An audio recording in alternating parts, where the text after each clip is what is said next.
We're here. The resurrection? The resurrection. The resurrection. The resurrection of the podcast. I'm excited. For like 2 weeks. For like months. No, I mean like it's going to go for 2 weeks. Oh yeah. Another hiatus. We'll try. Another 2-week hiatus, but on purpose this time. Yeah. Yeah. Actually, on purpose this We're time. gonna season you for this season. The first one was just a test shot. It wasn't real. It wasn't real. Oh yeah, no. The first 5 episodes we did. Test episodes. There were 5 episodes. Welcome to the VolCast, the volcanic podcast, where we talk about what every other podcast show talks about on the internet because it's fun. We talk about the internet. We talk about the internet specifically. I'm your host. Call me Adam. Call me Katz. Either or. Hi, I'm Dad. Yeah, introduce yourself. I'm Poptimus. You can just call me Hunter. I don't care. He doesn't care. Wow, he's so cool. He doesn't care about anything. Call me a name. My name's Odie or Max or either or. I feel like we should start like trying to figure out like which name we want to go by. I mean, do we want to go by real name or like real name? I feel like both. Sean or because that's what a lot of people go by. They kind of like throw their tag in as their middle name. Right, so they just kind of recognize like, oh, when is he Max? Oh, they know who's referring, but they also know Odie by like looking in a game, for example. Yeah. I just said my gamer tag, so I'm Dad, but I'm also Sean. He's also Sean. But he's all our dads. Is that volcanic brawn? Is that volcanic Atero? These are references no one will get. This is the past tags. This is the past tags. Oh, the beautiful past old tags. tags. It's like the email account that you made when you're 5, and then you're like, my favorite old tag of that's still my Xbox Live one is Hunter X Gamer 250. Legendary. I had some really good ones. Back in the day, I used to be Grunt30 and also Maximus Prime. Maximus Prime was on point for a while. Maximus Prime. And those are the only 2 I remember, I think. Oh, goodness. I didn't have a ton of, I never had a consistent tag. I did have, my first RuneScape account was named Ice Prices. Ice Prices? Why'd you choose that one? That's weird. Because my friend, we were gonna both make girl characters, and we're both like 8, 9, like really young. I can just imagine 2 8-year-olds sitting at the computer. Yeah, so you could gross out all the other players. So like it's kind of weird, right? For like those really young being really young, right? Silly. So then it was supposed to be Ice Princess, but I spelled it wrong. So I was Ice Prices 8. That's like a legendary Ice Prices 8. I have a friend who's like, his tag is Saxophone Banana. But for the longest time, he's always put 2 N's in the middle of banana, so it's never been able to fit. So he's always had to shorten it to Saxophone Banana until he finally realized like not even that long ago, like it was only 4 years ago, he'd been spelling it wrong the entire time. So he could have fit his whole name in all of those. Oh, just one of my other friends. Okay, as long as it's Aaron. Actually, don't talk about one of my favorite things about sort of like the esports culture is the specific tags that we go by and famous people go by, because it's really sort of how the internet started and how the internet was. Like, you were not yourself. You were on the internet because you didn't want to be yourself when you were talking. You wanted to just, be whatever you wanted to be. And whatever name you had, whatever name you used or alias, some people keep a consistent one. Some people change it all the time. But I don't know. I really like that that's something that has stayed, even with all of like the really big blowing up of esports. Like, all the casters still go by like a tag, and people like that, which I think is really cool. Some of them like melded their into their tag too. It's kind of like a lot of those, like a lot of Smash players, like Mango. Everybody calls him Mango. That's basically his name. His mom calls him that.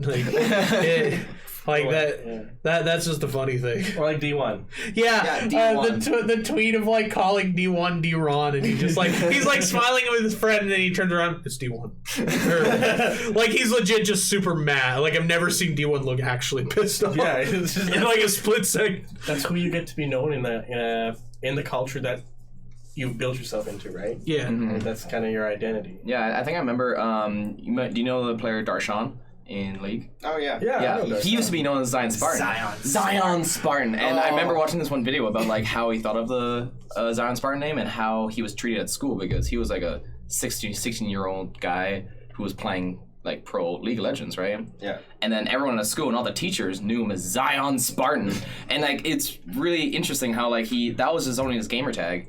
But like literally everybody at school and everybody who knew him just call him Zion Spartan.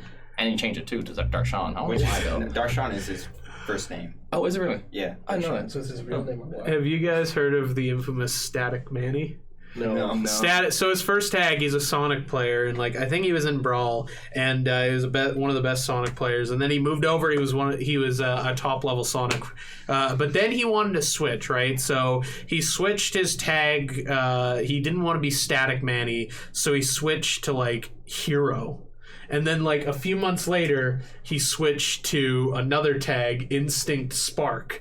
Then he switched again to just Spark. And then he switched again to Static Manny. And then he switched again to his tag being Manny.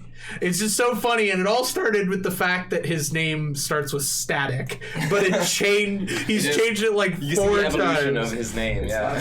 It's easy to like differentiate because he like mains a different character in each of those ones. It's like that's pretty cool. It was I like that. Just changing every time you change character, you're just like, you know what? I'm a new person now. He played Roy for my whole name. Well, Hero. He just played Roy for like probably like, I think it was like 3 months, and then was like, yeah, switch back to Sonic. Some people just call themselves their tag just because they like it. Yeah. And some people have a story behind mine. Like, the reason why I call myself Cats is because back in the old StarCraft 2 days when it was the biggest esport. I miss those times. I also miss those times. Oh. I started playing StarCraft with my friend because he thought it was really cool, and then I also thought it was really cool. And then this was also when I just started becoming a Redditor and reading Reddit regularly. So I'm like, oh, I wonder if there's a StarCraft Reddit. I'm like, oh boy, is there a StarCraft Reddit. And then I read it constantly, and then I kind of learned about the esports part. And one of the biggest StarCraft streamers at the time was Root Cats, a guy who he owns Root, which is it's still a company now. Yeah, so, and he was one of the first streams I consistently watched and got me into esports. And then, it just chained from there. And I remember watching my first, esport event I watched was actually the GSL Code S finals between StarTale Squirtle and Marine King Prime, I believe it was. And it was lit and, it was a crazy... It's an amazing series. If you really like StarCraft 2, I definitely suggest going and watching it. But, that series hooked me on esports and is why I've followed esports ever since. Interesting, because that gives it a history of it's more based around esports. The background behind my name, Odie, was my grandpa used to obviously in the military you're known by your last name, right? Yeah. So everybody called everybody Odie. My last name's Odegaard, so everyone called him Odegaard, except that's so long. Everyone got going under that. So my grandpa was known as Odie. That was his nickname. So I decided to take my grandpa's military nickname. And so it's completely different from what yours is esports. For me, it's more family related, right? Mm-hmm. It's some really interesting stuff. Anyway, let's get we went on a big tangent there for just names. Let's get on some specific stuff actually. So it was real. I was real hyped, and it happened, and it was great. I enjoyed all of it. The Nintendo Direct happened. Oh, everybody got hyped about that. I was so excited, and this is gonna. I know I've talked shit before about this specifically on the podcast, and all of us have. About what? But Splatoon? No. Oh no. But they showed the trailer for Detective Pikachu game. And this little Pikachu in a hat with this deep voice making I'm getting too old for this jokes, and I'm so fat I can't quick attack. It actually made me giggle a little bit, and I was like, I like. Is this a new guilty pleasure for you? I'm like, maybe I'll have to actually buy the game. Like I like the angle they're going around. It's just not like, oh, let's just keep Pikachu all cute and stuff. You're like, nah, Pikachu's been around forever, old and tired. You see, you want the amiibo? I want that amiibo. Like, See- Oh, yeah. that's what I want. See, I have like no interest in that game. I don't know. I've just never gotten, and I don't even know really. I just haven't looked into it. And it's like I think I was about to scoff at it, and then I realized like I guess I can't really scoff at it considering one of my favorite Pokemon games is like Poke Park. What? Yeah, Really? Hey, the Poke Park games are fucking great. Okay, I'm saying that right now. I'm not judging it. They are great. I've I'm actually surprised. never played the Pokemon. Me They are- neither. I don't know what they are. Okay, Even so though- you play as Pikachu and you get to control him like real world, right? Like you, it's like Third-person view a, it's a type yeah, thing? it's a Okay, third yeah. person like adventure-y game, and the whole point of it is that you're just moving through the Pokemon Park, like you know the thing in Pokemon the first movie. When Ash like left them at the daycare that was Oh, the whole yeah. park. Oh, It's yeah, like yeah, that, yeah. and the That whole was a great idea, section. the whole idea is just going through that and like making friends. It's a friend collector, but you can do it. The cool way is that you can also do battles as well in real time. So like actually, Like running around. yeah, and sounds in, pretty great. And in Poke Park 2, you get to play as all the like Gen 5 starters to do the battles as well as Pikachu. Really? It's like super fun. It's like something about it. It's so relaxing. It's just so fun. How old is this game? Like I don't know. I think Poke Park 2 came out in 2011. Like a. Really? They're Wii games. Wii So it's like an games. Animal Crossing yeah. Pokemon. Yeah, in a lot of senses, because you have to either do collection quests or like you can do chases or hide and seeks. Okay. Or like We should definitely play this game on They're stream. like It party- sounds like so much fun. I will bring Poke Park Please too. do, please And do. it has party game events too, but Nice. they're not that great. The whole game, I'll show the game off. Like we got to do. I'm gonna write that down right now. My notes just like play Poke Poke Park in stream. Speaking of Pokemon in general, this doesn't have to do with the Nintendo Direct, but Pokemon specifically. Pokemon for the Switch has been confirmed that it's going to happen, and XD2 baby. oh my god, don't get me started. Coliseum. Seriously, don't get me started. But it's said to be like a reboot sort of thing, So all 3D everything, like it's been trending towards. Everybody likes that. I like that. I love Yeah, it. that's the I'm natural. okay with that. It looks the, good. But the biggest thing is there's a big rumor that the battle system is going to change. Wow. It's not going to be I like heard a that too, straight yeah. JRPG sort of So thing. more of an immersive battle? No, I believe the Kingdom Hearts. hmm? Kingdom Hearts. kind of. I believe it's specifically similar to I don't know if any of you've played it, but Ni no Kuni. Yeah, I've heard of Ni no Kuni, or I've watched a lot of gameplay on it, because it's like what's called the term that people are trying to push is like a gotcha game, because it's like about collecting stuff, but because we're normal people, we'll just call it a Pokemon game. We'll just call it a sorry. Gotcha. No, but Ni no Kuni, it's like you've never heard of it? Never. It's a game because it's by studio, or is it inspired or is it animated?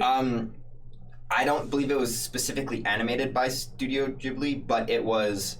They looks like they helped with Yeah. the animation, and they were a part of all of the visuals and the making of the game. Essentially, Whoa. playing the game is like playing a Studio Ghibli movie Yeah, in any way any capacity you can imagine. That's what the game looks like, Yeah, and it's exactly. like How recent is this? 2013, I think. Oh, yeah. that's- It was that's not bad. it was a while ago, and the second Or one's coming out 2012. soon. Yeah, it's a PS3 game. Kind of. That's Whoa. yeah. It's really cool. And you just like collect. It's very much similar to Pokemon, because like you collect monsters and like Yeah, level familiars. I think they're- But yeah, I always thought like if there's a natural evolution, I think that Pokemon can go into like the real world sort of like movement. But I also think that's interesting, because when it moves to something like that, where does the esports scene go? You know, because I mean, Pokemon has that's a true. Yeah, it There- does have there a is esports scene, competitive Pokemon. I have done specific, like I've played in an OU. you bracket. play a lot of Showdown, right? Yeah, I played a lot on Pokemon Showdown and like climb that ladder and like build teams and stuff. And that's a good question, because that's not really. It's just not the game where you're gonna verse somebody one-on-one. It's gonna be a very specific story. Because it's like you're taking a game that like you can. The reason Pokemon has such an actual like competitive scene is because you have the turn-based, right? Mm-hmm. So it's like you compare that to something like you don't really see competitive that style of gameplay anymore. Like even isn't WoW PvP not that big anymore? Like, WoW PvP isn't super big, but there's some tournaments. There are tournaments. They're still competitive. Blizzard's still doing tournaments, and I think they still pull like 25k viewers. Well, there's so many players that play WoW. viewership? It's ridiculous. Or like, if any of us know, what is the viewership / like popularity of like Pokemon competitive? pretty big. All of the Decent. viewership is on the VGC. No, sorry. Yeah, no. TCG? The video game. The VGC, Yeah, but specifically doubles, and it's really weird. Singles is like not. Yeah, I don't see why singles isn't the bigger one, because it's more competitive and it's more strategic. Well, I think it's more strategic than the doubles. I always found doubles more, but I guess I've never played competitive. It's because the format that they play in what they stream on Twitch, because they don't stream any other format. It's like you can play anything, and there's only certain strategies that are banned because they're stupid, and certain Pokemon that are banned because they're stupid. Like Mega Rayquaza can literally, if you just have the right one with the right nature and you IV train it like you do with every Pokemon, it can one-hit KO every single Pokemon in the roster except for 2 that you have to specifically build not to get KO'd. And the reason why I ask is about viewership is because the Nintendo that we see now is seeming to be a bit more invested in esports.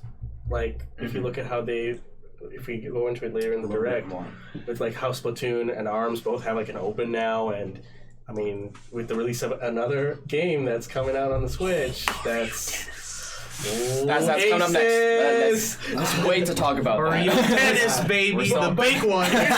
It's the point is that this is a different Nintendo than what we've seen before. Yeah. Like, and it's not just Nintendo World Championships esports. This is actual esports. So I think if they went a different direction in terms of game design, I do think it'd be in their best interest to keep some form of what they already have with the battle system, you know? But I know, but it's going to be really hard, like, because I can't even fathom what kind of system you would put into play if you're moving away from the turn-based JRPG. Or maybe they're going to look at this and be like, this is not a game that we're going to do esports for. We have the card game. I mean, we have the card game and we still have the older games, kind of spin-offs off the original game. It's probably going to be like a spin-off-y type game.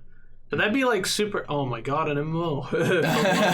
That'd be pretty sick. That'd be interesting. That'd be pretty sick. Like, could you imagine that? They could pull it off. I mean, think. If they really put a lot of like effort into it, in the style of Ni no Kuni, but it's actually like an MMO. That'd be good. Whoa. It'd be like Elder Scrolls Online, but not. Yeah. Not Elder Scrolls Online. I can kind of see it. It'd be hard to make it work, but personally, if we were to see a Pokemon MMO, I just want it to keep like the old battle system and everything. Yeah, that's fair. But have like a big 3D world. Yeah. And one of the other cool things, because I've read so much about what a Pokemon MMO could look like, and I read this one concept that I really loved, specifically for how the world works. Because in an MMO, there's like hubs, right? And there's tons of people and tons of names and shit, right? Yeah. And that doesn't really fit into the world of Pokemon. It would be really weird, right? So the idea specifically was to have the online sort of like Journey. So you can randomly just run into people, and you are sort of in your own server or whatever. But so then there's not going to be tons of people. Obviously, you need a hub where everybody can show up. That's kind of how MMOs work. But when you're traveling around, I think it'd be really cool if someone shows up. You can just like run into someone and you're like, hey, do you want to battle? And then you just like have a you just battle. run into them and they walk by and you can talk to them or whatever. And it's not like there's 50 people on this trail and talking to this one guy who's giving us the quest and stuff. Stuff like that, right? Yeah. Like, I think it'd be really cool. But I want to get back to the Nintendo Direct and talk about Mario Tennis. Mario Tennis looks fantastic. We were watching the video for like all like the specific things you could do in Mario Tennis, like all the special moves, how your meter goes up.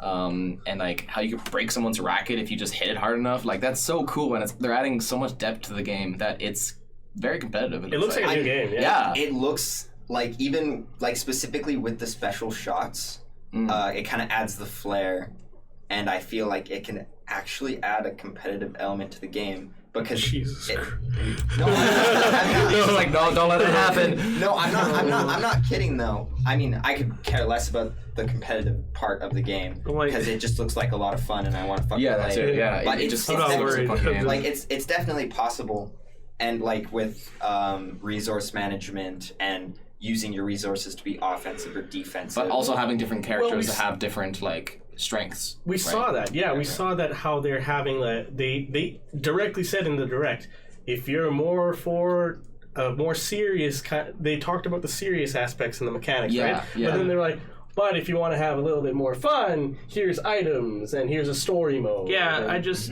and like really cool. Like having petty piranhas in the middle. Like I legitimately think that's such like a perfect thing Nintendo can do, because it's like you have these games that are so easy to get competitive, right? Because you make the simple design and like you Nintendo just makes good games, right? Like there's only games. The most amount of bad games Nintendo has ever made were been for the Wii U, but what were they working? And it didn't sell. It just doesn't sell. Yeah, right? But it's like if they mix competitive with like casual, it's just like such a because like Smash is like the example, right? Like I was about to say like this relates a lot to Smash. Like you can play that, and it's like the stupid thing is all the casual people have to shut up who are like viciously against it becoming competitive. It's like it is, right? If you don't want to play competitively, don't.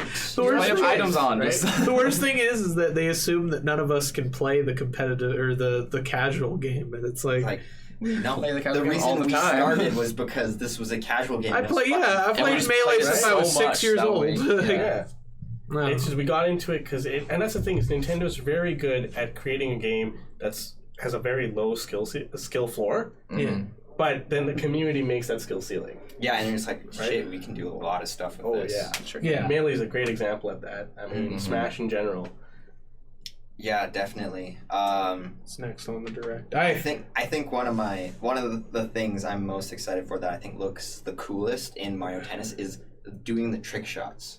And like flips with the specific timing and having to kind of like aim it to like get those boosts of energy. I think that's really cool. And plus they just look really fucking badass. And the uniforms and the attention to detail, like compared to past tennis games where it's just Mario in his overalls with a tennis racket.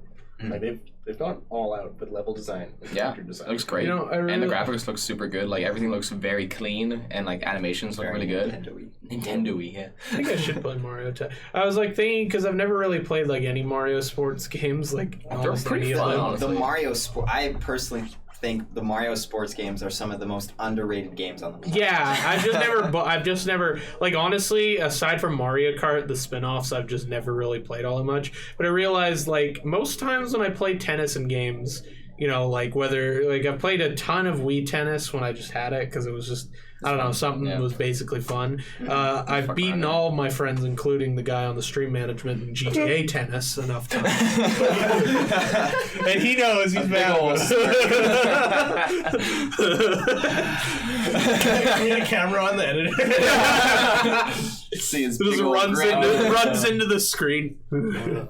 But yeah. I'm interested in it. I'm like such a I guess I'm unfun in that way that I just like I have specifically what I want to buy and I just won't bank on like something it's like I might like Mario Tennis but I could just not buy it. You don't want to take a chance. Yeah. I like not a you ruined it. Yeah, I ruined it. I fucking ruined it. Veto, you got veto, my man. He didn't slap it away. I said I'd veto the slapping. I didn't veto the my god movement. Okay, this plan. He's just charging up. Yeah, he's just charging up. Don't worry about it. But yeah, I mean, my issue with it is like I just can't find the games.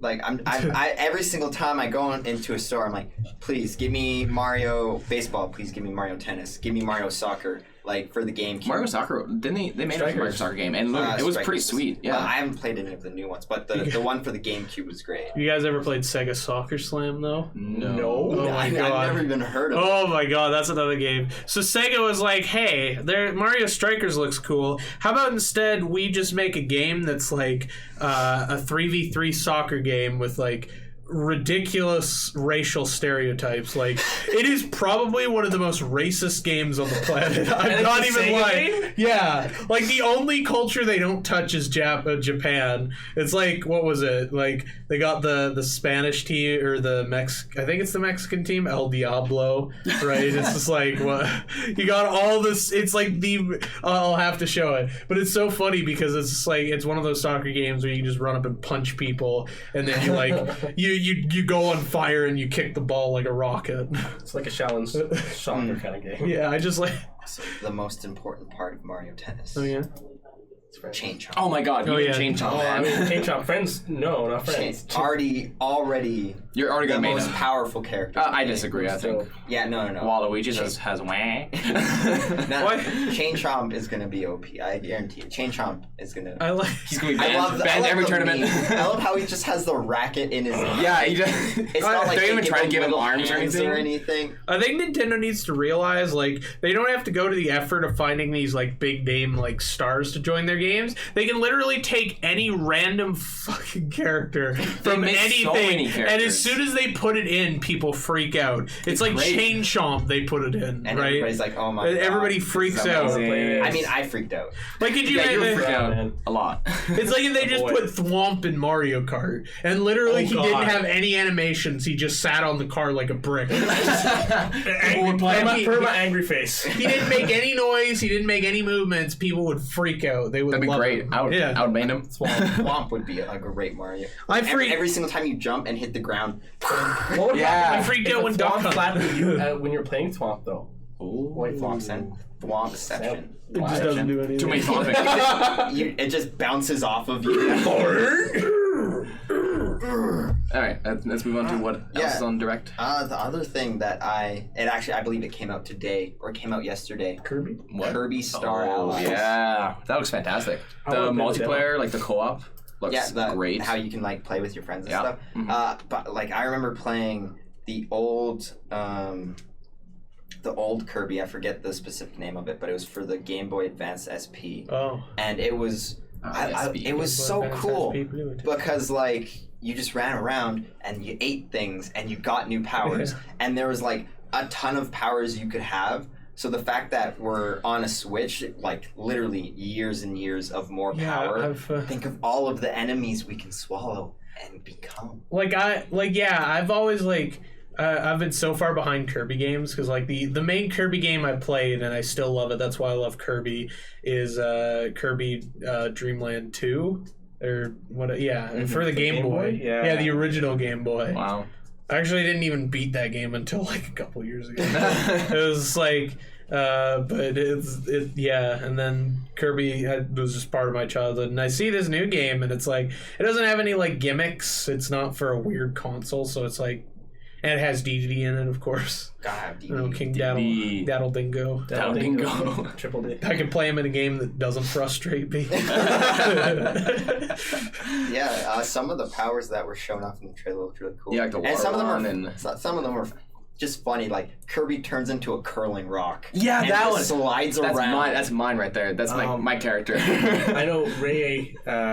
Twitter handle at Ray SSB. Are we doing that? Is it going to pop up? Okay, that's happening. Call him out. Yeah, Ray, call out. We'll get to that. What's up, Twitch chat? Speaking of Ray, let's go chat. You notice in that VOD that there's like a good 10-15 seconds of no audio. Silence. It's just silence. If there is any funny ones in Twitch chat, please do tell me. If they have any questions. There hasn't been anything yet. Oh, beautiful. Oh. Quite cool. But you guys are boring. Ray got a copy of that. He was telling me how it is, and he already is abusing this. A super OP wind item, which apparently gives you like total Meta Knight sword ability. You know, this standard you just do that. You walk across the stage. It actually intrigued me. I haven't ever owned a Kirby game, so this would be the first game I would get. And then like you can do the co-op. That's gonna be great. Cause so much fun. when I'm not broke, I'm definitely gonna get it. But and I'm also curious as to like what kind of boss fights there'll be now with all the power of the Switch. I think it's gonna be a great game. Mm-hmm. Can't wait. Yeah, I really like the aesthetic. It's just like they're going back to like it's like, hey, you want to know how to make a game look great? GameCube aesthetics, but put HD shaders on it.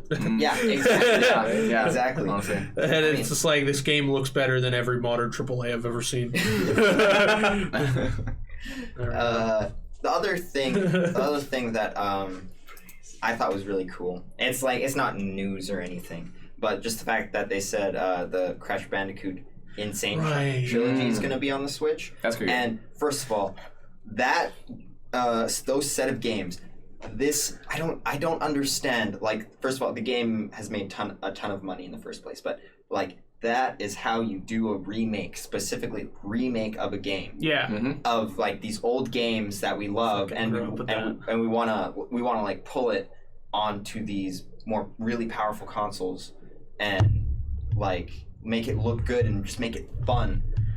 You know what I actually noticed? Sorry. What? You know what's another thing? I just saw it released. I noticed nobody was talking about it. I think it was like last night I saw it. They just announced remaster of Spyro. No. Yeah, I saw that. Yeah, I saw for that too. PS4 for the first. They said it in a way that was like PS4 exclusive in 2018. So I'm thinking that they're saying it in a roundabout way that it's going to be ported. But I looked at the one screenshot. Now, like, I have mixed feelings on the Crash remaster because I still love the old style. But like, I looked at the screenshot they had of the Spyro remaster. I can't believe how well they managed to capture the look in just like of Spyro with that HD shading. And like I looked at it because like now for the longest time after the first 3 Spyros on PS1, they've basically done their best to kick the living shit out of Spyro as a franchise. It's like, all right, shitty GameCube games, then Skylanders Recharged. Just like open up. Skylanders, giants on motorbikes with guns. It's like that Wreck-It Ralph 2 bunny scene with the pancake. I can't say much. I do actually own the original Skylanders. That trash looks so good for Wreck-It Ralph. I do own the original Skylanders. Just bunny eating a giant pancake. But like my biggest specific question about this is because it's done really well, it's made lots of money. Mm-hmm. I don't see why we don't see more things remade specifically. Licensing.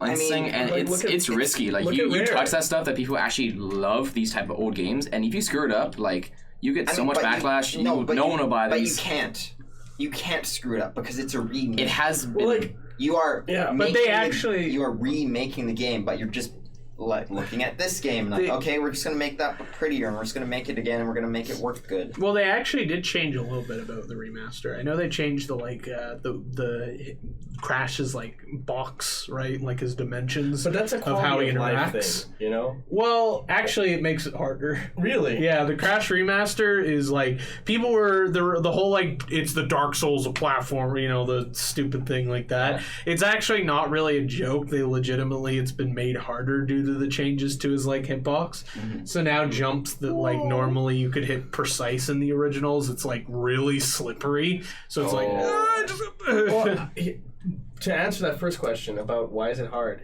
a good example, we look at Rare, right? Yeah. Because those it's hard for lots of those companies or the smaller publishers, are they even around? Or maybe they got swallowed up by a larger entity, and they're working on something else, right? And they may, you know, and the whole thing with intellectual property, it's like the super dry, boring stuff, but that comes and bites remasters' butts because, like, if we want to see a Donkey Kong 64 remaster, it can't happen because Rare owns lots of those assets and some of those characters and stuff. Yeah. I mean, it'll be hard for it. You know what? It would be wrong for me to say it can't happen.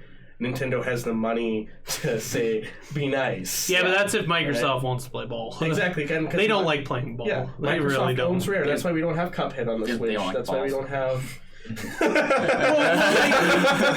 The reason why I'm so like I used to be the biggest Xbox fanboy. Like, that's what I was growing up with. Yeah, me but too. it's, like, so annoying because I've never seen a company so devoted to keeping to itself for no reason. It's like you see PS4 and Sony, like, cooperating with all these people, right? And I think Microsoft is just so full of themselves. I mean, there's the whole online thing that Sony isn't cooperating on, but like everything else. But they do in some regards. They do like, honestly, I've noticed that Sony does the online cross-play way more than Microsoft does.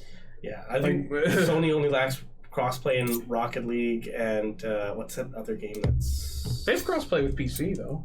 With PC, but not Xbox. See, like, every other system has crossplay with each other. I think it's just the Sony thing.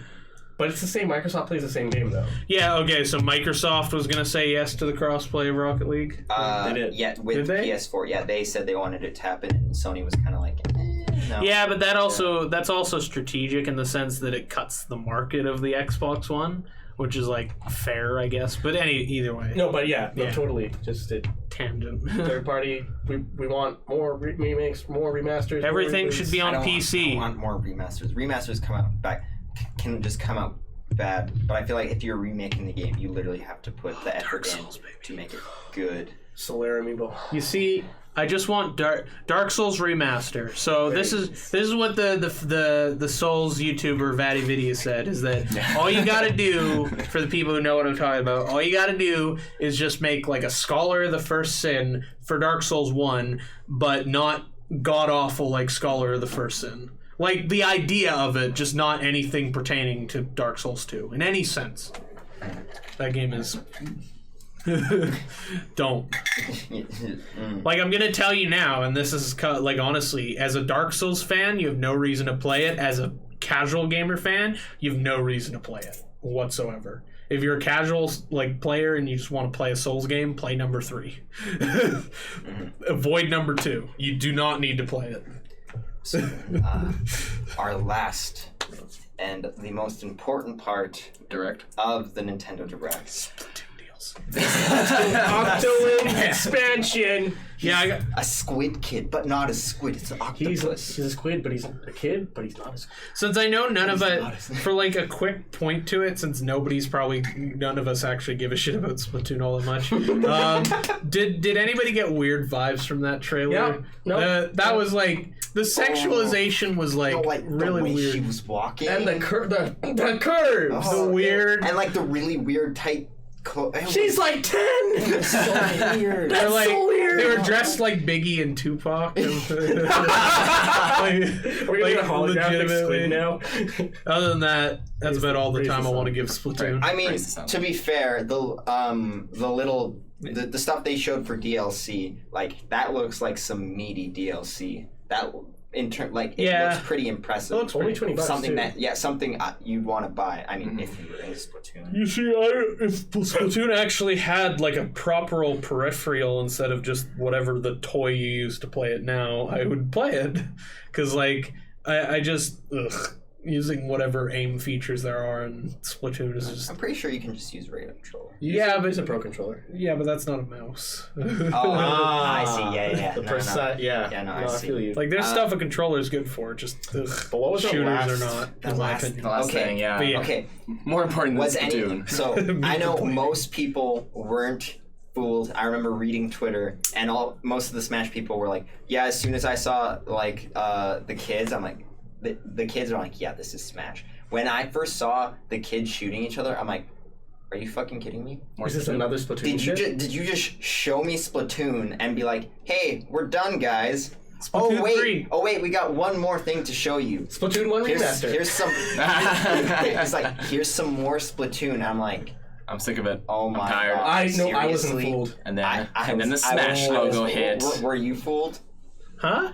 Oh, honestly, like, I heard about it when I was at work. So, like, he told me about it because at my job, and I'm like sitting there like doing my stuff behind the till, and then I'm just like sitting there like controlling my giddy shakes as I'm just sitting there. No customers around, so I was like, Smash. But I was definitely fooled. I was just like, oh, Splatoon, I don't really care about this. And all of a sudden, flames. See, for me, it made sense because, like, okay, Sakurai's done with the Kirby game. All right. Wait a second. Never asked for me for. And then all the patent stuff that were lining up for Smash. And then it was just... Do me a favor. Look up Masahiro Sakurai. I want to check. Oh, jeez. Look it up on Google. No. Look it up on Google. Just regular Google Oh, search. my goodness. I want to see if there's... So, but anyways, continue. So then here we have these two... How do you spell it? Mimosa? Here, do you... Here you go. I got you. Because I want to see if this is still the... Close enough. It still is! I didn't see it. What? Yeah. Put it on the screen there. Put it on the screen there. So you search on Masahiro Sakurai. So... Yeah, so for all our viewers, I would definitely suggest you go look up It's Sakurai. because of the shitty fake Sakurai Twitter that posted that image in one tweet, and now because It's Sakurai... the main picture. Yeah, because Sakurai has no online presence, so like any meme about him becomes the automatic like. That's so funny. That is freaking It's hilarious. still there. I'm so happy. He doesn't care. You know why? Because Sakurai's in the lab right now working on Smash 5. Yeah. So here's the thing. I mean, that's the thing. Is it a new Smash game? New DLC? That is one of the things that's being debated. Is it a new Smash God. game, or is it Smash 4 Definitive It is. Edition? It is such a new game. Because like the quick down list, new logo, new copyright licensing. That's the thing. When I was watching it, yeah, when I saw the Inklings, I was like, different style. This is okay. This is not Splatoon 1 remaster, because like there's no point. No one cares. There's no point for Splatoon 1. Splatoon 2 is, but wait a second. What kind of game could they be possibly advertising at the end of a Nintendo Direct as soon as they were done their Splatoon 2 their money shot was the Octoling expansion. Right? It's like, wait a minute, there's only one Nintendo game that could possibly have them that isn't already, because Mario Kart, they have the Inklings. Yep, they do. And it was just like, oh baby, they ain't gonna add Smash 4 DLC Inkling. No, it was Smash. And why is the new game? Exactly. Yeah. New logo. New copyright. Because every port has to have the copyright 2014 to whatever, but the copyright for the new Smash Bros. Game is 2018, and that's it. There's no Bandai, and there's so there's no Bandai or Namco involvement, and there's no Capcom on the logo, so that means that's just. And for them, see, it doesn't make sense for them to be just like, oh hey, Smash remastered with all new characters featuring the Inklings. By the way, Inklings are now available as DLC character for Smash 4. Like, that would just be so memey. No thanks. That'd be pretty memey. Right? No, Nintendo wouldn't do that to us. They're not the type of company that would just... Oh. Like... I saw the funniest tweet after the Direct. It was like, I already hate Inkling mains. They're already the worst. I already hate them. That's true though. It is, that's so like funny. Be like another zoner, like they're gonna be like Mega Man or like Pac-Man or just like kind of weird. Oh yeah, name the zoners that like aren't even that annoying. like no. Duck Hunter. Like, something super weird because they had to introduce something like something really new, like something that has been shown off in any other Smash like character at all. I mean, and it's hard to find something unless you find weird something. The stupid thing.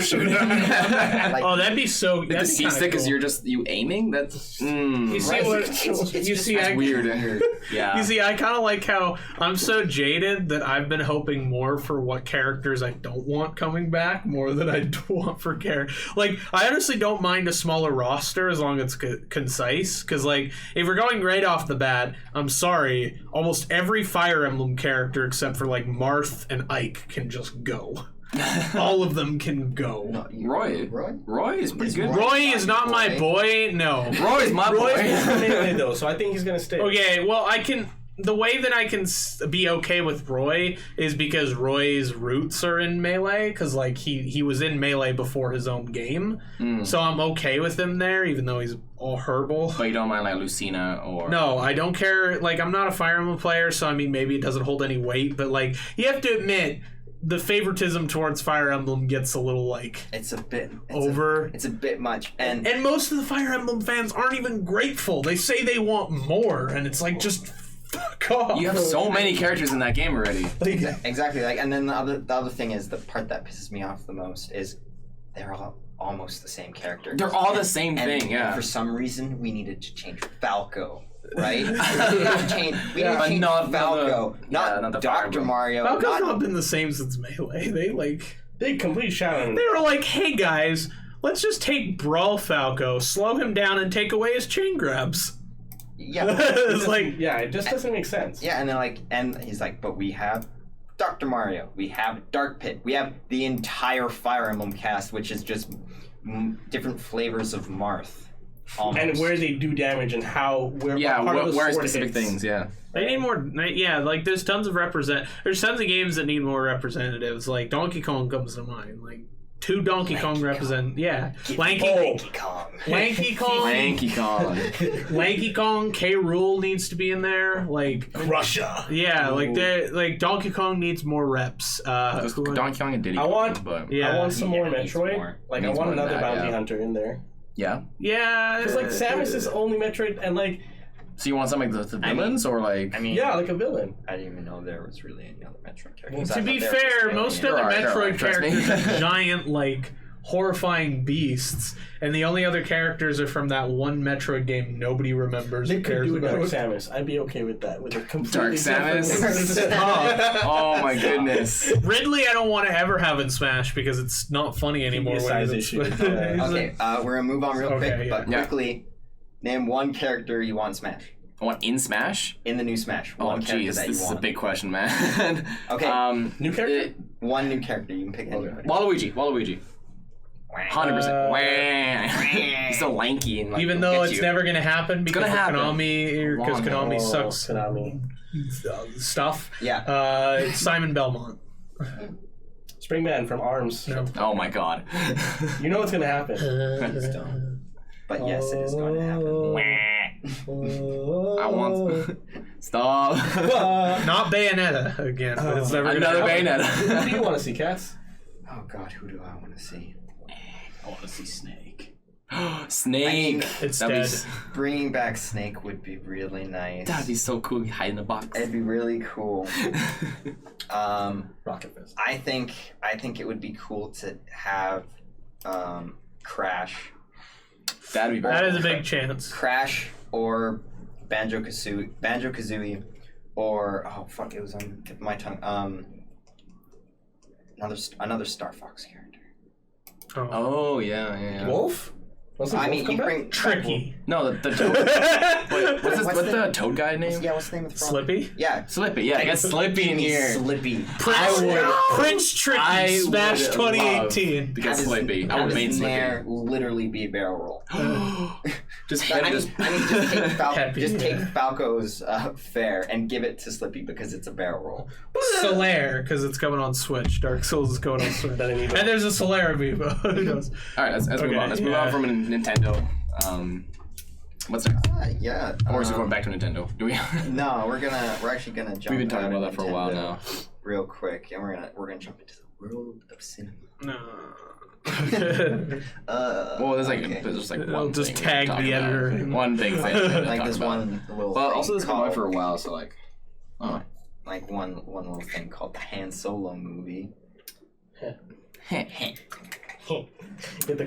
the Han Solo movie. The thing, every single one of my friends I was seeing was talking about how it looks bad and it doesn't look that great. No, and then I watched it, it was like, this looks perfectly fine. Okay, I think the big problem most people have is that the entire cast looks really great, everything looks really great, the graphics are really great, except for the main goddamn actor who plays Han Solo does not look like Han Solo. He does. Does he? I think so. No, he does. We've seen we've literally seen his entire face. We have not seen his entire face in regular lighting, or we've seen bits and pieces in the trailer, right? Yeah. But I've looked at the person. People have even done a Photoshop of his face onto Harrison Ford. Han Solo's body and stuff, and compared it to a Han Solo picture.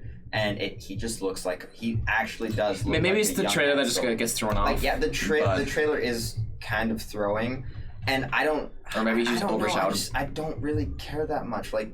Close enough. But I was watching. It's he looks similar, and I was watching him, and everybody was like picking it apart, and it's like, I see that he has the mannerisms of Han Solo down pretty good. Absolutely. And it's like, I think the big thing is that a lot of people are like way overrating Harrison Ford's performance in Star Wars to being untouchable, where it's like, no, he got like the voice down, I think, and like his mannerisms.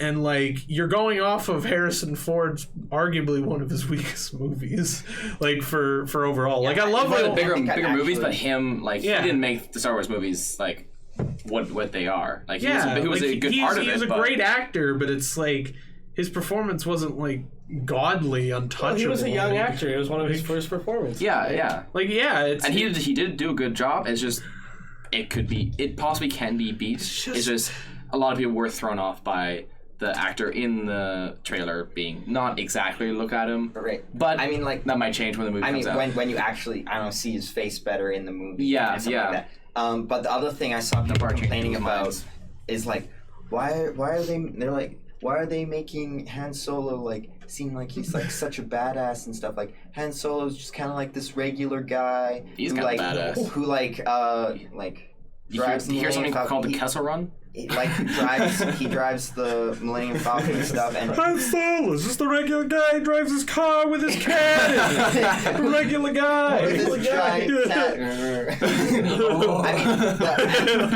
I honestly think that is the stupidest argument in the world. Oh yeah, bud, you want to watch a movie about a regular guy, right? Who just so happens to like who drives a fucking spaceship. Who just drives a spaceship and is just a smuggler and just a regular old guy, and like it's not like he's a badass or anything. When Han Solo absolutely is a badass. Yeah, the whole argument Han Solo's a regular guy is full. That sounds like an argument from like failed like cinema students, like people going through film courses. Oh yeah, it's like overall, Han Solo was the normal guy of the overall universe. He's the mortal. C-. Well, like that's the thing. He's this flyboy playboy, and we get to look at the Kessel Run, or.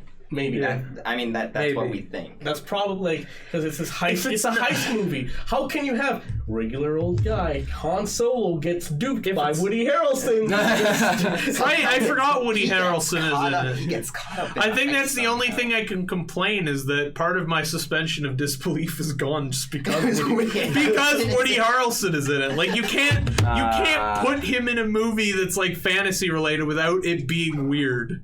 It's just like fucking. A little bit. He's one of those actors, right? Yeah. It's like Nick Cage. Like Nick Cage. That's not to insult Woody Harrelson as an actor. It's just he's such this interesting figure that he doesn't really suspend my disbelief of a different universe. Right, exactly. Right? That's like another example of something like that is when Ed Sheeran did a cameo in Game of Thrones. Oh, yeah.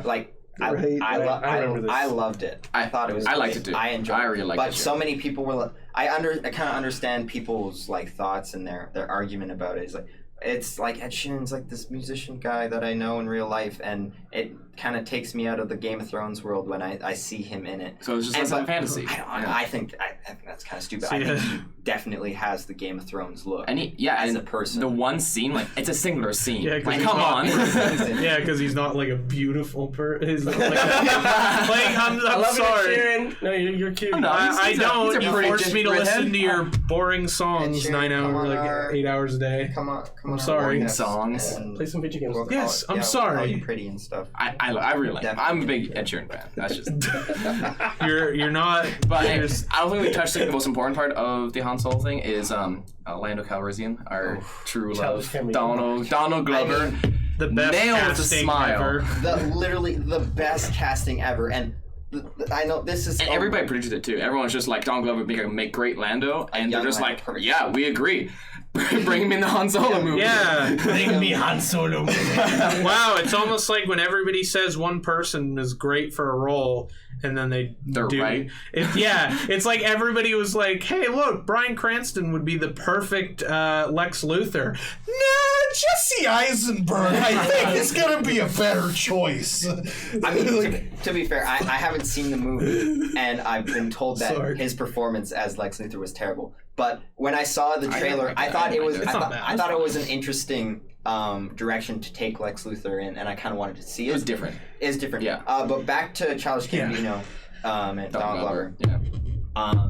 This is way out there, but just from we've literally seen him for like 7 seconds of screen time, maybe even 5 seconds. And it captured our hearts. Of screen time in that trailer, and I can tell every single scene he's going to be in, he's absolutely going to steal the show. Oh yeah. So.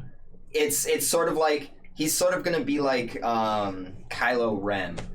Like when he's on screen, he kind of takes me. He's taken a lot of people. I know a lot of people don't like him, but I'm kind of neutral about him. I'm like, he's a character. He doesn't like steal the show, but at the same time, I don't hate him. Like now, just picture. He's all right. Now the question is, can you picture an alternate universe of like Troy Barnes seeing himself as Lando Calrissian? he'd be like, dude, be the perfect Lando. Perfect Lando. Well, that's the thing. It's like Billy D. Williams was, the original actor for Lando. Was this really likable, good actor who also was in some other movies, but he was also a singer.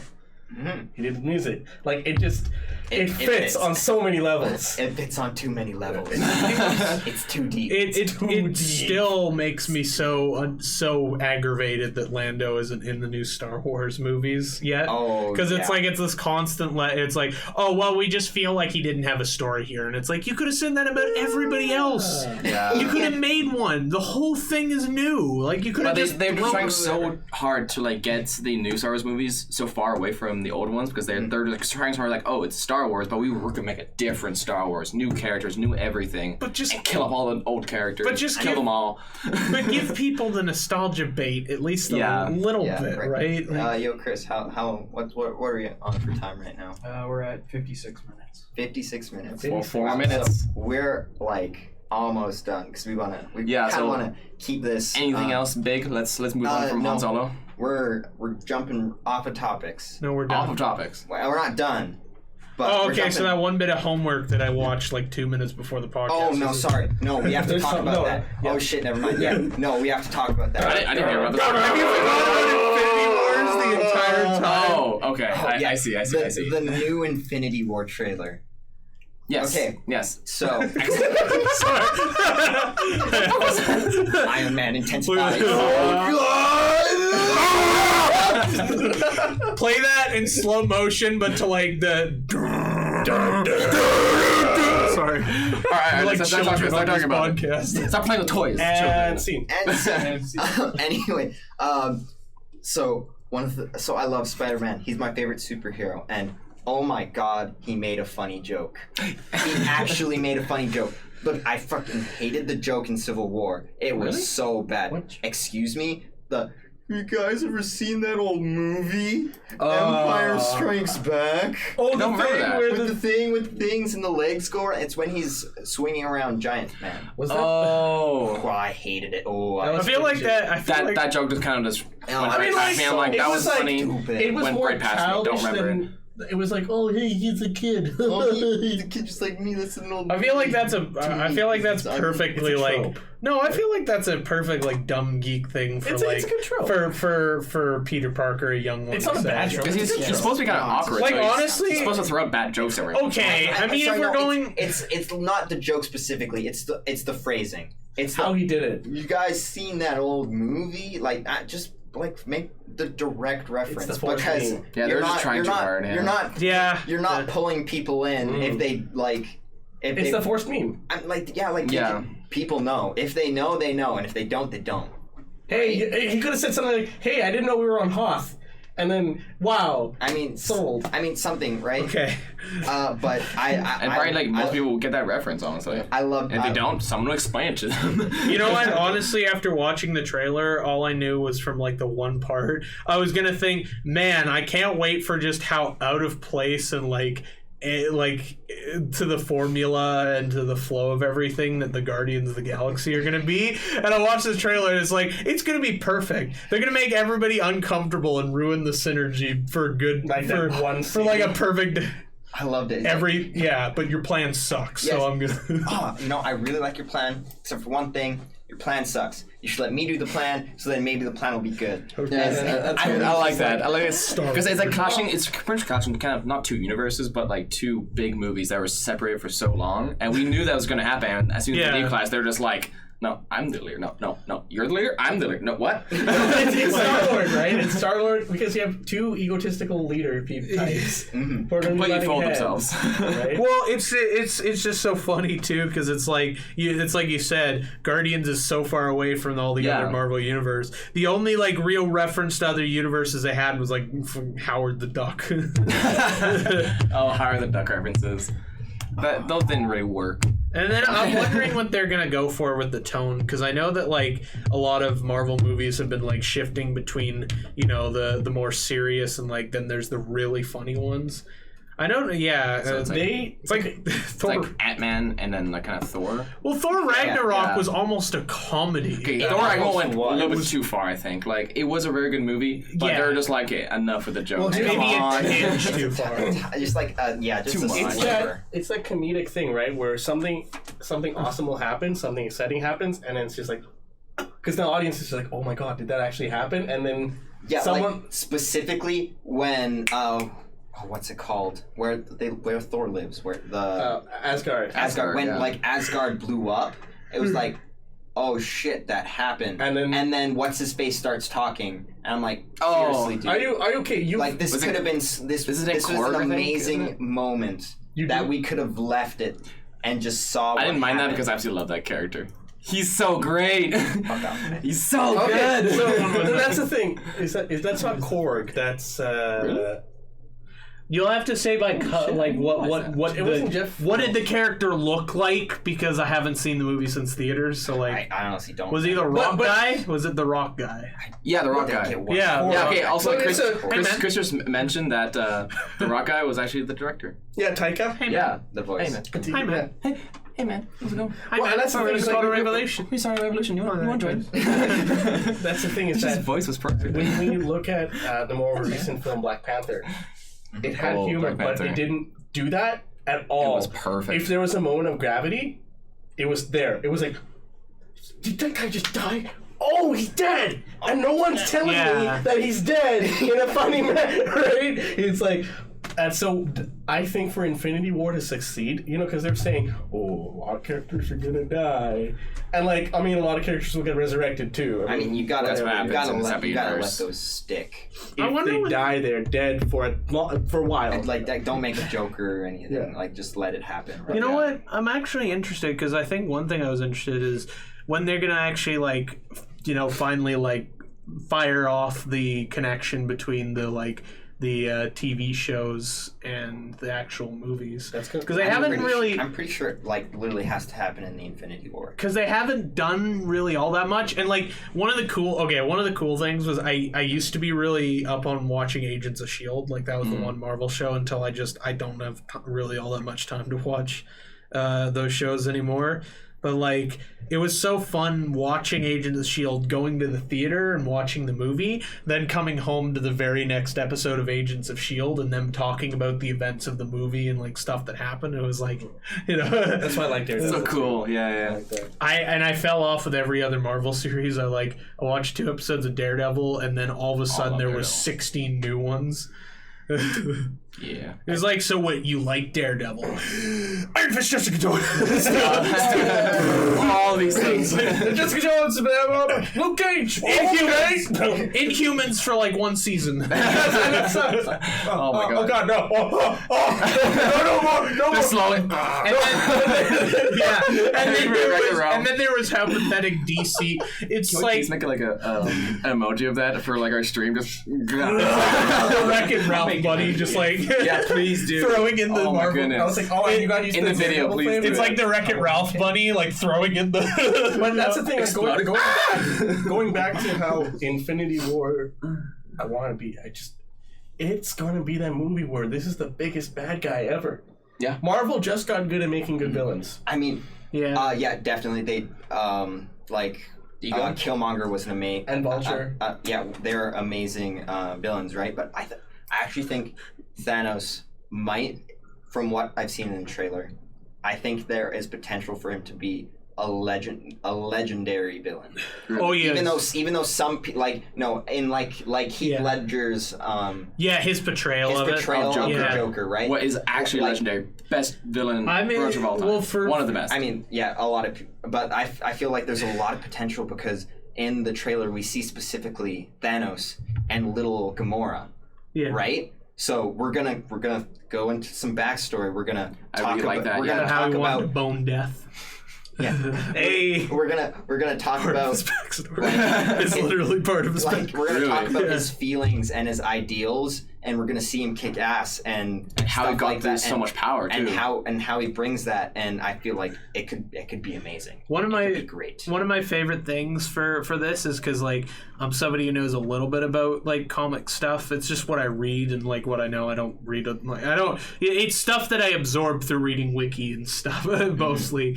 But I'm really excited because Thanos, to the casual viewers who are just watching Marvel through the movies, it's going to be so interesting because they're going to see Thanos and they think with the other Avengers movies, it's they all fought Loki, but it wasn't this unbeatable obstacle of one person. Ultron wasn't that unbeatable obstacle. It was kind of what they amassed together, right? Yeah. Where Thanos is legitimately just going to be that shit brick house who comes in by himself and just beats the. And there's more stones. And the entire even all the heroes are trying to beat him, and they're just fucking nothing's working. Yeah. He's just too strong. One hope for the movie is that by the end of at least part 2, they do the throwback to the comics, and he gets arrested by the NYPD. Yeah. He legitimately has been arrested. I want the snap and I want the Yes! There's a comic. It only lasted for 10 seconds, but the Avengers beat him down, and the NYPD came and put him in cuffs and took him off to a car. He's 5 feet taller than him, and he's just being taken. This was during the Silver Age of comics. Oh my god. This is so funny. I am so happy that Shuri's in it, for sure. Oh yeah, we saw Shuri. Yeah, oh Shuri. The sister in Black Panther. Oh yeah, T'Challa's sister. She's great. Definitely. Yeah, she's fantastic. But next time, because I don't think I've talked. I think I've talked about one of my theories for the Marvel universe moving forward. But we can talk more theories on the next podcast. But I think we're gonna jump into our final segment before we finish. Drum roll, please. What is the cats? You guys are shaking. Tales from the Internet. Tales from the Internet. That we've done before. So I went around on the internet. Got the tales. And it's been a long time coming, but here comes the Volcanic Tide Pod Challenge. Oh no! All right, guys. But, we got some. I got some interesting stories to tell. That is a quality wallpaper. Yeah, I like that wallpaper. And also we might have a new segment. Depends on how much you enjoy this thing, but we're gonna get to that after that. I jumped into this Reddit thread called "What's the best, scariest, scariest most interesting internet rabbit holes that you found?" Oh yeah. And God, I spent all evening in that thread. There are so many interesting things. So. I already have mine right off the top of my head. You know what it is? Yeah, no, you can tell it after I tell the story. Right. Sure, sorry. So this is from Reddit user Case Mathers. I once had my home Linux server hacked while I was away on a winter holiday. Logging in remotely from my grandparents' house, I noticed that the server was behaving oddly, took a look at the log files, and found them truncated. So I sent a shutdown command so I could do forensics when I got home. What I ended up finding really did feel like swallowing the red pill. Someone had hacked the server using a recent send mail exploit and resold it to someone who was using it to host an egg drop IRC bot. I logged into the IRC channel that it had been holding open and found a bunch of people sending short messages like CCs or root. About 5 minutes in, a longer message comes along. Some guy's annoyed with the trade he has made. Someone gave him a bad set of data, and he wants to make his own data worthless in return before the buyer can get full use of it. So on my screen, there's suddenly a splat of information about some guy who lives in Texas, credit card, phone number, street address, and the first guy is urging everyone to buy stuff as quickly as possible before the credit limit is hit. Feeling I was fucked, I disconnected ASAP, left an anonymous phone message on said Texas individual's answering machine, advising them to check their visa charges, and hope that my lack of foresight in not setting up an IP proxy or anything to hide my own identity wouldn't have either the FBI or organized crime breathing down my neck in a few days. Wow. It's my good, What? What? Okay. Can you imagine? And just like, oh my god, I'm in the middle of this shitstorm. This could be a shit, like, oh my god. Like, whoo! You come home to this. You come home to this. Whoa! Yeah, that's like a... No, you kill switch in game. I agree with his reaction to it, just like, disconnect right away, we're gone, bye. Get out. Leave now. Hey, buddy, so... your credit card may be... Hey, buddy. I don't know. This is your name. I'm so sorry. Bye-bye. Anyway, what story were you gonna Well, it's not really a story, but it's like a rabbit hole of like a weird thing that just... If you've ever heard, do any of you watch the classic YouTuber, or at least did watch him before, Critical? No, yes. Yeah, well, he made a video on it, and like I noticed it for a while. There's a weird phenomenon on YouTube known as nursery rhymes. Now, you might have seen it. They're like really weird, quick flash animations or something that's like, you know, daddy finger, where are you? It's like the Finger family, right? Yeah. But there's this weird rabbit hole you go down, and you just find like hundreds and hundreds of these children's nursery rhymes, all at like 1 million views a piece, and they just get stranger. Some of them are 3D animated with like Spider-Man and Shrek in them, and they're like copy pastes of each other but with different characters, and they're with people who obviously are singing in broken English, and it's just like hundreds of them, but that's terrifying. But nobody can figure out where they come from or why they have so many views. Critical does a video on it. You should watch it. It's actually so creepy. It has nothing to do with anything, but it's just this weird phenomena that's like... It just shows up and you're just like, where does it come from? It's weird. You know what that's like? It's like it branches off from that. Yeah. It's the freaking... Okay, so there's these kind of toys, right? Like I watch unboxings of that, but then there's like freaking these weird-ass videos with millions of views, like 12 million views a hit. Kinder Surprise egg. Yeah. But like the titles are Kinder Surprise opening, Elsa, Olaf. Oh yeah, like, no, the whole Elsa Gate thing. Yeah, no. The what? I didn't hear about this. I mean, it's pretty fucked. And we could probably do a podcast about it, but it's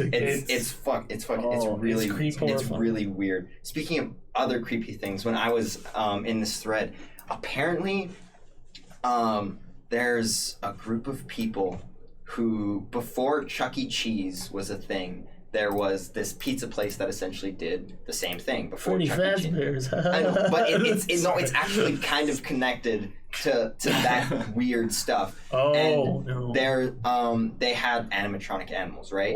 And these were the first ones. And there's there's a group of people that spend thousands of dollars, first of all, buying the old ones, the original ones. Yeah. And then they spend thousands of dollars fixing them and maintaining them, and even go as far to start writing their own code and like having them perform just different songs, like just like modern songs and stuff.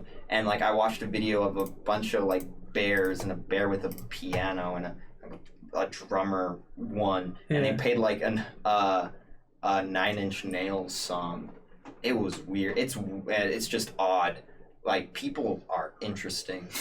Well, no, but you think, weird. You see, that's not what scares me. It's what you think, like, what do they do behind the camera to make those things, like, weird? Like, you could totally, like, have it set... like, all I'm picturing is just a horror house of, like, you going into this guy's house, and he just has these animatronics, like, ready to just, like, stand there and, like, say, like, you know, I want you dead. And it's, like, real weird. Happy George. Yeah. Really weird stuff. So then, the most final thing... Yes. Before we end this, is Final Thing Part 2. Final Thing Part 2 is another thing I found on the internet. What? I heard you talking about it before, but you wouldn't tell me what it actually was. So, Chris, if we could throw up the first thing on the screen. This is... Let me just make sure that this is the right page. Yes. So, I found this blog, and it is one of the most interesting blogs I have ever found and read. So what this guy essentially did is he created Sims in The Sims 3, and he made them homeless. He gave them characteristics that a homeless person might have, and he bought the house and the lot, and then he just destroyed everything and made it look like a park, and gave it benches and stuff. So like, this is their home, and then he writes a blog about these two Sims' lives. Alice and Kev. And it's actually really, really good. Yeah. So let me just copy this so I can. Oh, where's my cursor? Oh fuck! This reminds me. I'm gonna read you 3 excerpts from this blog. Okay. And we're gonna get attached to some Sims here. I remember there was this one blog where you're getting it out. I remember there was this one that I watched that was like a huge one where a guy managed to like get the like end game tier items and like resources in Fallout 4 without actually leaving Sanctuary. Really? Like the first like parking lot. He basically set up it as a challenge as he didn't want to leave. And the whole thing was based around goading traders in, building up the population, then doing an ethnic cleansing of everybody, and then taking their items and then baiting new people in, and then slowly building it up, and then like shooting animals to bait them into the area. Oh my God. Yeah, he managed to get Deathclaw cages, which are some of the end tier stuff for settlements, all without leaving Sanctuary. Wow. And it's just this thing of this maniacal mayor who's just doing all this. I had one of the citizens complain, so of course I had to wipe them. Sorry. Yeah. Anyway, let's start reading this. Oh yeah. First blog post. This is Kev and his daughter Alice. Oh.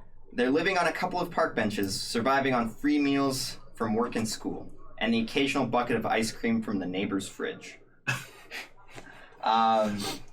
When you create a person in The Sims 3, you can give them personality traits that determine their behavior. Kev is a mean-spirited, quick to anger, and inappropriate. He also dislikes children, and he's insane. He's basically the worst dad in the world. This is someone Kev met in the park. Kev implied his mother was a llama. Then he tried to apologize by giving him a romantic kiss. His daughter Alice has a kind heart, but suffers from clumsiness and low self-esteem. With those traits, that dad, and no money, she's going to have a hard life. Oh. I feel so bad for Alice. Oh man, like Kev is just like doing his own thing, being like not being a dad, and just being insane. Fuck you. And then the kids, they're just like, what am I Odie's supposed already to attached, do? and we're Yeah, only one Alice post in. is. So Chris, we're gonna jump to so the bad next for one. Alice. How many more characters get into this? I haven't read it all yet, but it goes on for a while. Nice. Alice's teddy is more than her only possession in the world. It's the only thing that's ever hugged her. Oh, no. Now we're all attached to Alice. As her father dislikes children, he hates sleeping next to her. In the morning, he's always the first to wake, and he immediately throws a tantrum and wakes up Alice to tell her to leave the room. Alice understandably responds that they're not in a room and she doesn't have anywhere to go. Then they argue and Kem seems to blame Alice for every possible thing. Like shooting stars. Oh, poor Alice. Poor Alice. Oh, man. As her attempts to nap on the bench at home are always interrupted, Alice does her best to skip the bus after school and find somewhere else to sleep. At first, this used to be the bench in the school playground. Then one day, she found the Joy household, next door to the school, who invited her in. She immediately climbed into their bed for the best sleep she has ever had. Her hosts weren't terribly pleased as she stank by this point, but didn't try to wake her. I can only assume they took pity on her. I mean, I understand. Like, Alice has a rough life. You're just like, take this homeless kid in. Shit. And you're like, hey, have a nap, but you stank. Girl, you stank. Girl, you stank. We're gonna jump to the third post. I'm excited. This is depressing. I feel so bad. Let's get better. All the adults in The Sims 3 have a lifetime wish. An ultimate goal they want to achieve before the end of their life. Usually this is to reach the top of a particular career path, or become the best at a particular set of skills. When you create an adult sim, you're given... Sim. Jeez. Hello? Symbolic. Symbolic. Ooh. Where are we? When you create an adult sim, you're given a selection of lifetime wishes to choose from, which change depending on what the sim's personality traits are. When I made Kev, choosing a lifetime wish was a little difficult. I knew that he was never going to be successful in a career, which meant that almost all of the options the game offered me weren't going to be possible. The only lifetime wish available to him that I thought he could aspire towards, while still remaining homeless, was to become a heartbreaker. He wants to be the boyfriend of 10 different Sims. So while Alice is asleep on the bench somewhere, I send Kev to the park to try and find some romance. However, due to either his inappropriate or insane trait, he turns up without his clothes. Things do not get off to a good start. He tries a pickup line. That didn't work either. We need an entirely new approach. For a moment, I think Kev's found a way to truly connect with someone when he makes a silly face at her and she makes one back. Then she gets bored with his funny stories, so he talks to her about his conspiracy theories, and that really turns her off. She doesn't like it when he speaks madness either. Bugger it. This is going nowhere. The only way we can salvage this relationship is for Kev to insult her appearance, slap her, and declare her an enemy in order to increase his mood. Now, I just kind of feel bad for Kev. Nobody loves Kev. Nobody loves Kevin. He just wants romance. He just wants love. It's not his fault. Is it? Like they're like It's not. He's made that way, man. yeah, it's just how he is, and he just wants love. But everyone's just like, no. I guess he was made that way. Anyway, that's gonna be the end for the VolCast number 6. Thank you for tuning in and good note. listening to us ramble about stuff we like, and we will see you next time. Yeah. See you later. Luigi. Video